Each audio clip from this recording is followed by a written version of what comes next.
everybody.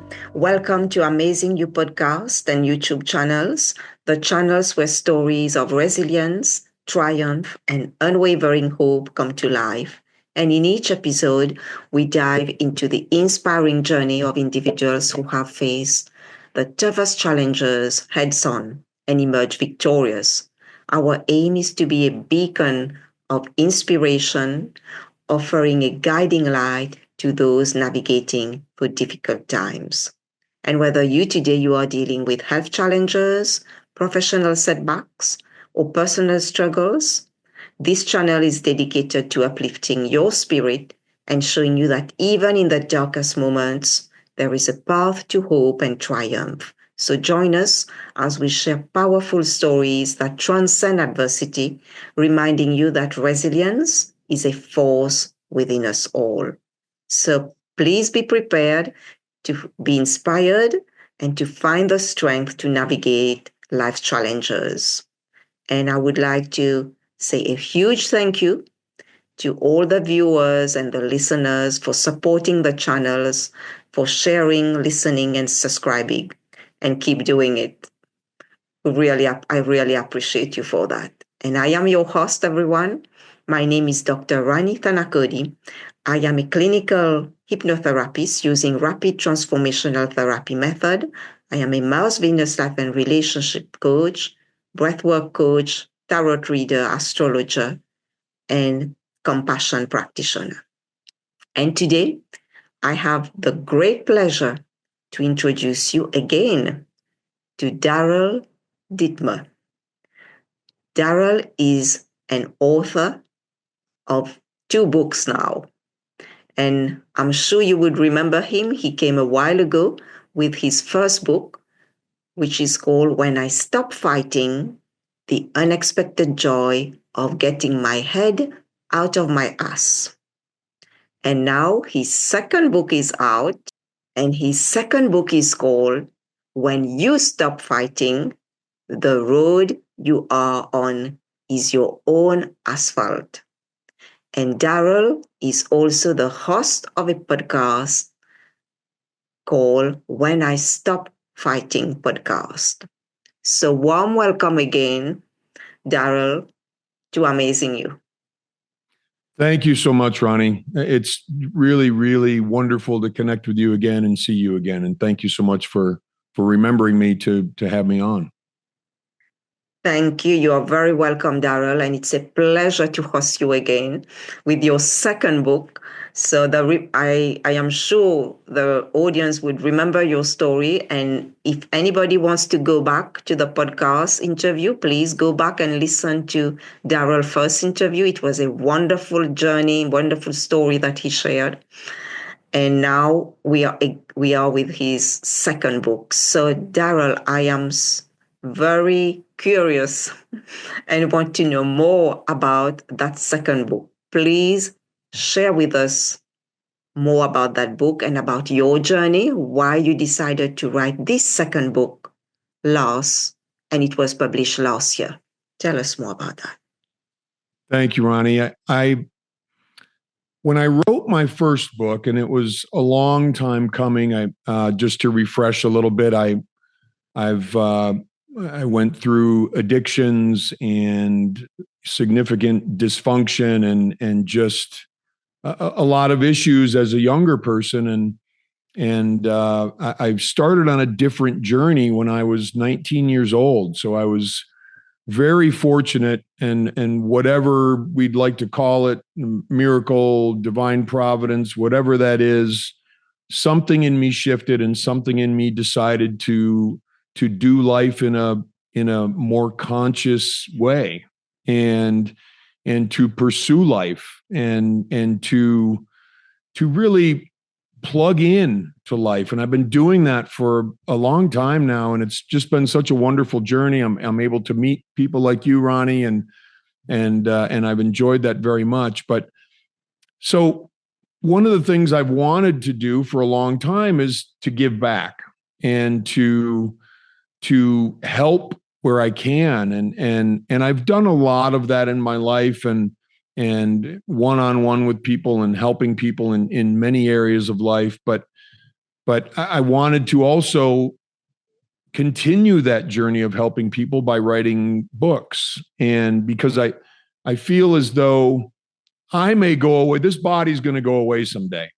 And that's completely cool. This body's going to go away. But what am I leaving behind? And what am I leaving as a way to touch this planet and the people in it? And I've found that for me, what resonated for me as far as my meaning and my purpose is to write these books. So when I finally decided to write, both books came out of me in the course of about 6 months, 5 to 6 months. So my first book, When I Stopped Fighting, is my story, my journey in this lifetime of addiction and dysfunction and losing and honestly lying, cheating, stealing, and then recovery and healing and moving in a different direction and feeling and vulnerability and all these wonderful things that I've discovered as I got rid of the drugs and the alcohol and the nicotine and all of those things. So my first book is my story of doing those things. My second book, I like to think of as your story. I like to think of it as it's about what we want from this lifetime. And I think we all want very similar things. I think we want to feel happiness and contentment. We want great relationships. We want peace of mind, meaning or purpose. We want to just feel good, and maybe some financial security. And so my book attempts to answer the question of how do we get there, and what's stopping us from getting to that wish list, which is what those things I think entail for a lot of us. It's our wish list. So it's looking at what's stopping us and and that's a very difficult thing to do, because sometimes there's crossroads that we come to, and we can either go right or we can go left, and many times we're not hurting badly enough to decide to change what we're doing. So we continue to do the same thing. And one of the things I talk about in my second book is the longer or the further we go into the weeds, the longer it can take to get out of the weeds. I was fortunate that I got straight and over drugs and alcohol when I was 19, but I could have, I don't think I would have lasted. I think something bad would have happened to me. Either prison or potentially getting killed or overdosing or something like that. But I was fortunate at 19. Had I gone to 35 or 40 or 50 or whatever, it may have been a different story for me. It would have been a different story for me. So how do we get to a life? And I like to think of it this way: how do we get to a life beyond something we can imagine right now? And I feel very fortunate, and I'm very grateful, and I don't take credit for any of it, but I have that life. I have a life beyond what I ever could have imagined, and I'm so happy and grateful for that. And in my book, it tries to answer the question of how do we all get there? How do we move in that direction and heal ourselves and recover and find something beautiful? Thank you so much for sharing about that. What you've written in your part of it in your book, some of the main topics, and I think it is something very important at this time, Daryl, because at this time where we are, so many people are living in fear, are unhappy within themselves, and are not living the life that they truly are able, that is available to them, because they are buying into the narrative of what is going on outside of them. And I think a lot of people would be able to relate to that. And my question to you is, and it's wonderful to hear that you are having that life, that wonderful life, and you have been able to put that in a book so that it can help people to have that, because it's available for all of us. It's not only for a few people that we thought it was before, but abundance is there for every one of us. So I would like to ask you if you would like, please, to share with us your experience of how to find meaning in life, because so many people, life is so meaningless at this time. So how can you find more meaning in life? I think the difficult thing sometimes, and you mentioned it, Rani, it's we're looking outside. We're looking outside of ourselves, and the world has so much stimulus now. There's just so many things that can affect us and take our attention and cause us to go in this direction and then go in this direction. And I think it can be overwhelming. I know that it has been overwhelming for me in my life. And at times I just have to shut it down, and I just have to go back inside. But the journey for me has been one of certainly things I have to do outside of myself. I have to wake up and do things, and I have to take care of my life, and I have to put food on the table, and I have to engage in all of those outer activities. And those are things we have to do. And one of the things I like to say is, it's wonderful to have our head in the clouds, but we also have to have our feet on the ground, and we have to take care of our responsibilities. And my greatest responsibility in my mind and in my eyes is something that a great mentor of mine said to me a long, long time ago. He said, Daryl, first things first, and the rest will be added on. And it sounds biblical, but it's not. It's just a wonderful way of looking at life. And so it begs the question, what is first things first?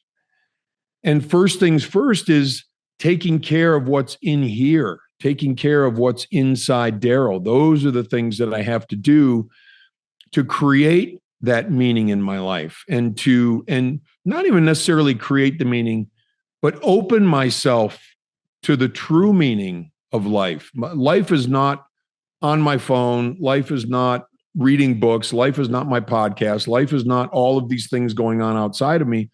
Life is what's going on inside of me. And then I can attend to all of the things outside of me in a much more beautiful and effective and gentle way. And I'll say a couple more quick things. I woke up this morning and I was like, man, I have a lot to do. And I'm not a to-do list person. I like to just sort of exercise my mind and allow things to come to me, and okay, this is next, and this is next, and this is next. And I feel like I'm being led in so many ways. But I felt a little overwhelmed this morning. And for anybody who thinks like, and I would think this a long time ago, like, well, you're not supposed to be overwhelmed. You've been doing this stuff for a long time.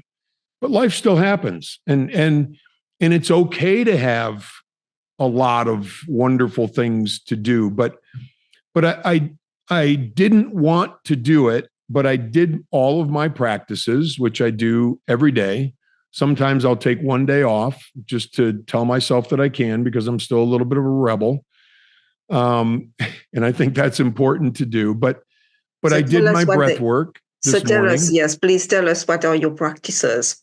Yes, I did my breath work. Which is probably 20 minutes or so.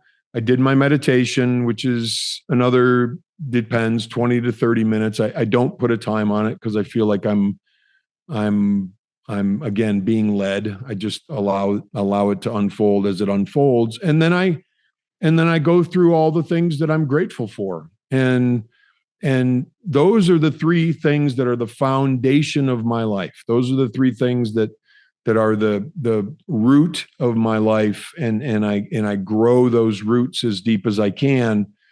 And I got out of those practices and I was like, okay, we're good. Here we go. And it was just a wonderful again, reminder of these things that we feel like may be difficult or stopping us, or they're very fleeting. And this too shall pass is true. And this too shall pass happens in a really wonderful way if I do what I know I need to do for in here. So I know that was a long-winded answer, Ryan. I apologize, but I wanted to flesh it out as much as I could. Yes, thank you so much, Daryl, and congratulations for your book. I forgot to say that at the beginning for your second Thank book. you.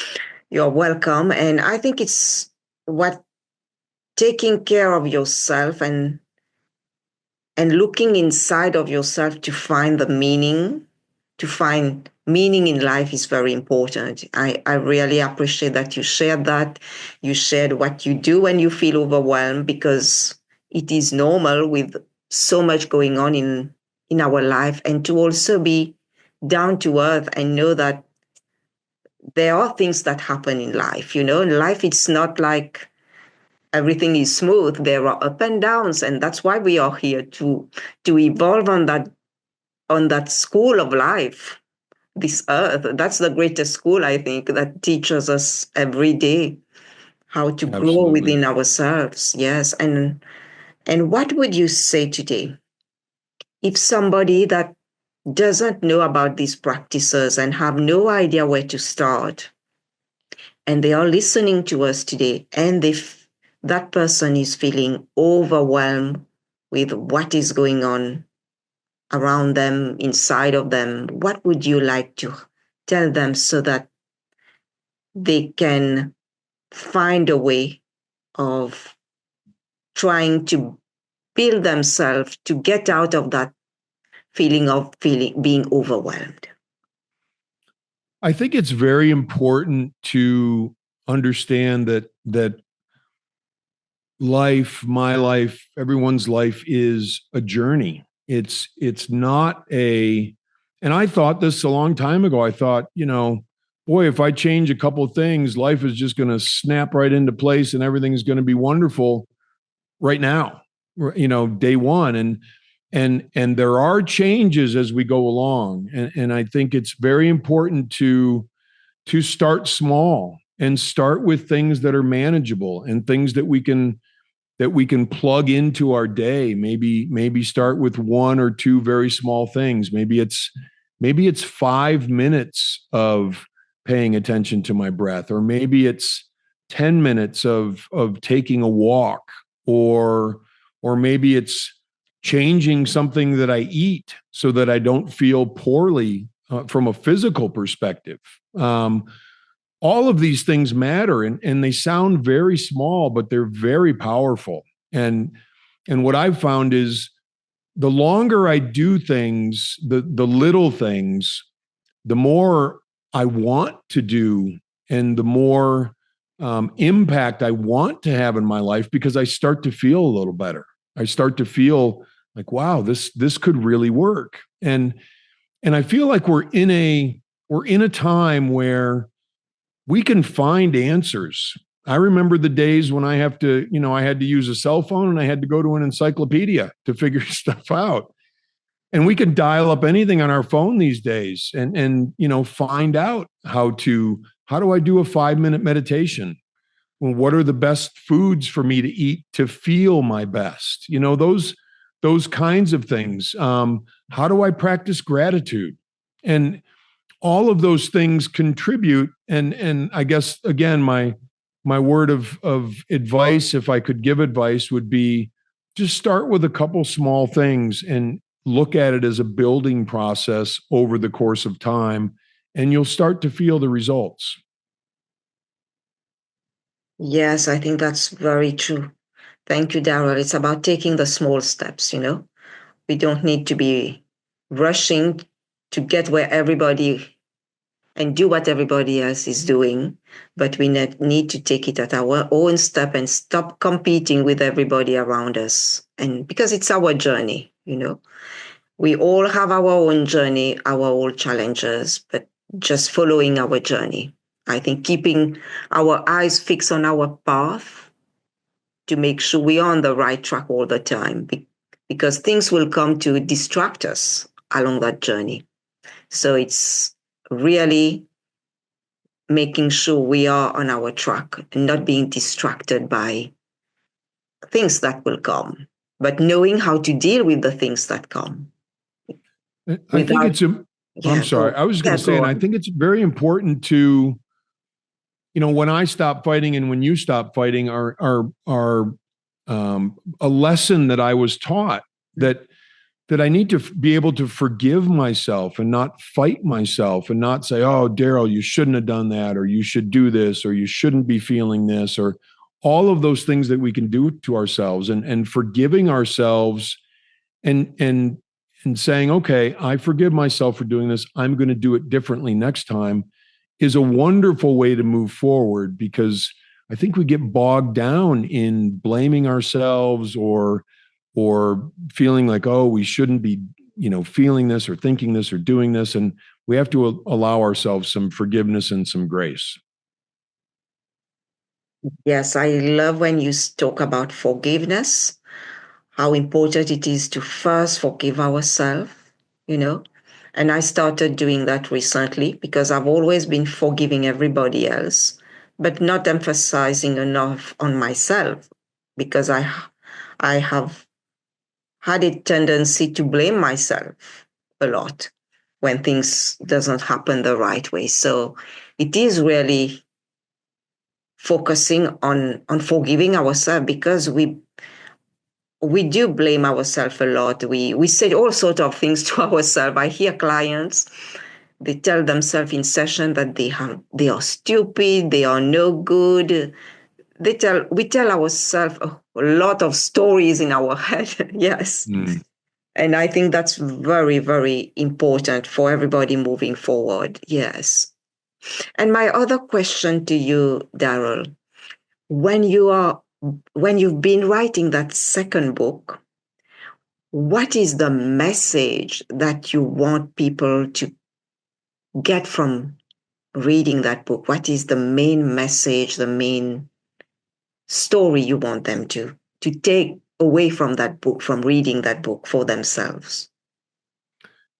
The main message is, wherever you find yourself in life, and most of the time our struggles and our troubles come from inside of us. And certainly there are struggles outside of us, and a lot of people struggle with things outside their bodies and themselves. But a lot of our struggle is what we tell ourselves, and what we the issues and the friction that we have inside of ourselves. And so the message is, no matter what kind of issue or struggle or hurdle or mountain we think there is to climb, we can always, always, always improve ourselves, and our life will automatically improve.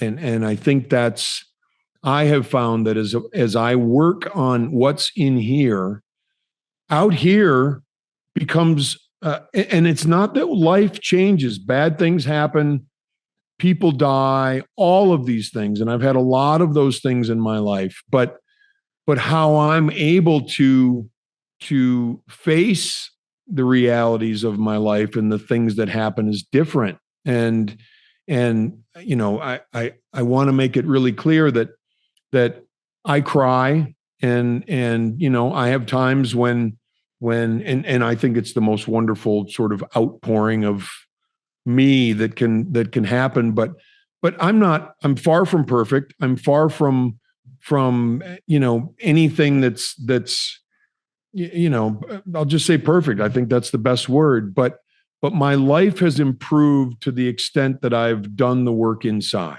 And if I could impart that message, that's really the main message of my book. That's fantastic. Thank you. Thank you so much. And my other question to you, always when we write, it brings to us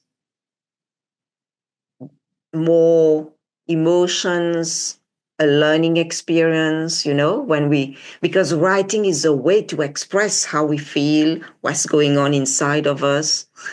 And what has been for you, maybe one or two, the greatest lesson that you've gained from writing that second book for you? I believe it's clarity has been really one of the main things. And as I started writing my first book, I gained some clarity about my story and me and because I've just been living my life and doing my best and to write things down adds an amazing ability to see things in probably a more real way. And that's been probably the biggest thing. My second book was, I didn't know all this stuff was in me. I knew my story of my life, which was my first book, was in me. I didn't know that the second book was necessarily in me, but I just kept writing. And I think writing is such a healing and clarifying, and it's such a beautiful exercise because it allows us to see and so many things that I couldn't see because I wasn't allowing them to come out. And that's why I'm such a big fan of journaling and just writing. And I'll tell a quick little story. When I was a kid, I just in college, I had yellow legal pads, and I was so messed up inside and just in tumultuous and turmoil and despair and difficulty inside. And I took a yellow legal pad and I would just start writing and writing and writing and writing. Didn't matter what I wrote about. It all it was is just what was coming out of me. And to do that, I think that in many ways saved my life. I was healed in many ways by that, or at least healing started for me in those times. And so that's really for me the joy and the value of writing. And the second book for me was, and I've been writing for a long time, but the second book was exactly that. It was a healing journey. Yes, thank you so much, Daryl. I think that's so true. That when we start to put things on paper and it's out of our head, the head feel lighter. Absolutely. Yes. And the heart feel lighter as well. The heart feel lighter because we've been able to express this in some form without keeping it all inside of us. And I have found writing as well very, very healing, putting things, and it even helped me to release certain emotions that I kept stuck. And I went back to my therapist recently and I say, this has come up for me while I was writing. I want to address this issue. Wow. So that was big for me. And then I told her, oh my God, it's only when I started writing that chapter that I realized I need to address something here. So I really appreciate that you share that part of your journey where as a kid, how this has saved you, that writing, just journaling. And anybody listening to us today, if you don't know what to do, start journaling, writing. We have lost in this day and age the ability to use a pen with pencil to write, So true. My students are always typing, and when the time comes for them to write an exam, they are panicking because they have lost that ability. And when we write, it works differently. It makes our brain works as well better, rather than typing. So writing is so, so important. Everybody who is listening and watching, get a journal. I talk to so many very powerful people who have businesses, owners of business, who have been in a very high position, and they told me how journaling, doing reflection, writing has saved their life. have changed their life, has transformed their lives. And I even ask them, what did you do? They say, I've been journaling. I say, wow. I say, you are a newborn person. I told the person, I before the pandemic, you were a different person. Now you are a new person. I see the transformation. So I think, thank you for sharing that, the value of journaling. And I hope the audience will take that, even if it's writing 4 lines, start with 4 lines. Let's start to get what is in your head on paper, and it will free you. Yes. And my last question to you, Daryl, we are getting close and time flies, is can you tell us more about how can the audience reach out to you and tell us about the discount that you've got for your book? Oh, sure. Yes. Thank you, Ron. I appreciate that. The best way to find me, my books are both on Amazon. So you could type in When I Stop Fighting or When You Stop Fighting, and my books will show up.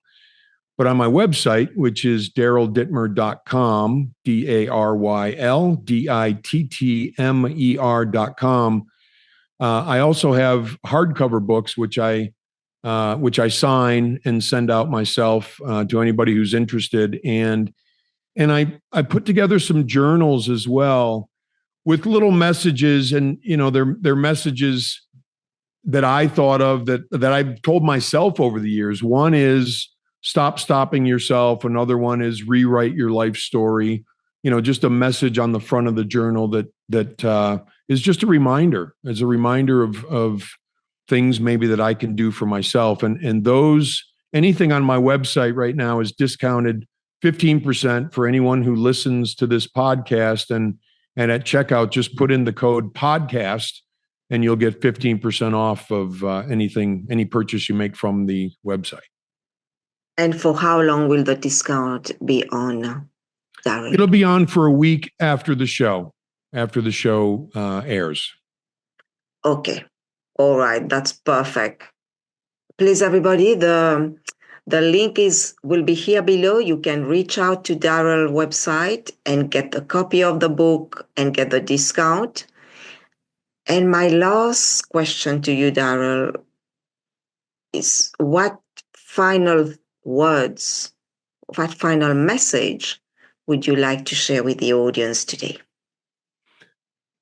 I think it's really important, and I think about this for everyone in my life, and as well as myself. And there's a little seed of faith that I think is hugely important to allow to germinate and develop. And faith has been a wonderful thing in my life, and it has nothing to do with any particular entity per se. It's I have faith in the universe, and I have faith in the source of what something makes my eyes see and the grass grow and the planets move, and I know it's not me. So there's something out there more powerful than me.